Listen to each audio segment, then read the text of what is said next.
You know, I have to say one thing. Phil Spencer is one heck of a salesman. He sold me on an Xbox One S, even though I already knew the Xbox One X was coming. He sold me on an Xbox One X as well. He kind of sold me on Microsoft doing some amazing things in the future.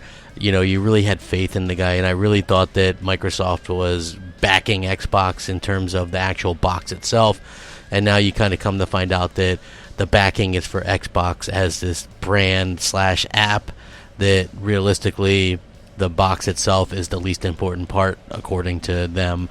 He doesn't even want console sales according to him as well. I'm sure you guys have seen those type of articles and things like that where he's saying the sales don't matter and it doesn't matter how many he sells. That really doesn't give me a lot of confidence in that he wants my money next generation. So with that being said, this video is exactly what it says. You know, Phil Spencer sold me on PlayStation 5, and that's not to say that I've abandoned Xbox. I've done this multiple times and said this multiple times. When Microsoft does something good or Xbox gets something good, I'm going to do a positive video about it.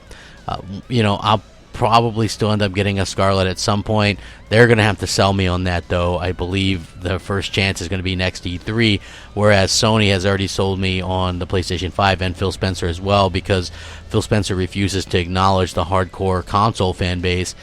Every time I see him talk anymore, it's about PC or streaming and things like that.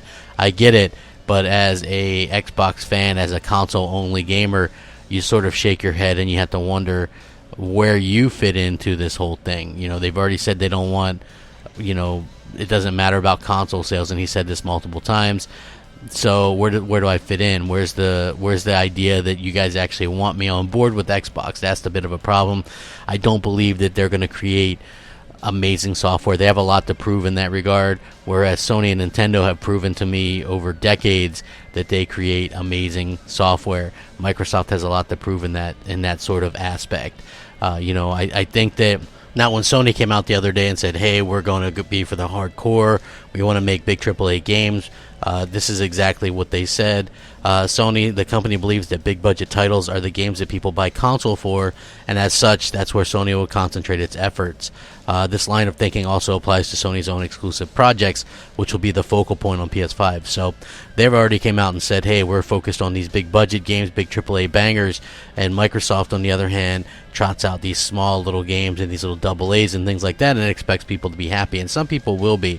But for me personally, I didn't buy these expensive consoles for those type of games, so you can't help but be disappointed in what they're offering. So Phil Spencer, in his own way, has definitely helped me side with Sony and get a PlayStation 5. As I said, I'll probably get a Scarlett too, but they might not even give me a reason to get a Scarlett. They've got to sell me on one, while thanks to Sony themselves and Phil, I've decided to definitely pick up a PlayStation 5, and you know, I'm very excited by that prospect. So I would love your guys' thoughts and opinions on this. Please let me know. Thank you for watching. Rack 'em up. Have a great day. Crapgamer out.